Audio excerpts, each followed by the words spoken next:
मसीही बरादरी के लिए ऑर्थोडॉक्स फिरके ने क्रिसमस का त्यौहार इंतहाई अकीदत और एहतराम के साथ मनाया। मॉस्को के मसीह मंजी गिरजा घर में सबसे बड़ी दुआया तकरीब मुनाकिद हुई। तफसीलात मॉस्को से नुमाइंदा 92 न्यूज शाहिद घुमन की रिपोर्ट में देखिए।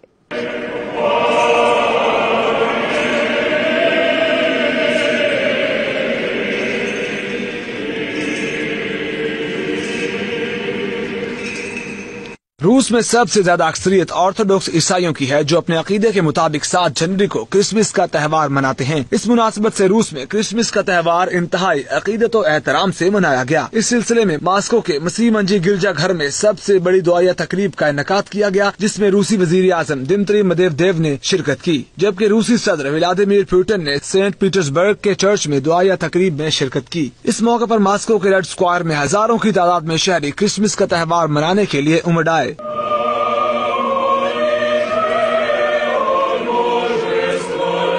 इस मौके पर न सिर्फ गिफ्ट की दुकानें सजाई गईं, बल्कि खाने पीने के मुख्तलिफ स्टॉल्स भी लगाए गए। कैमरा टीम के साथ शाहिद घुमन, नुमाइंदा 92 न्यूज, मॉस्को, रूस।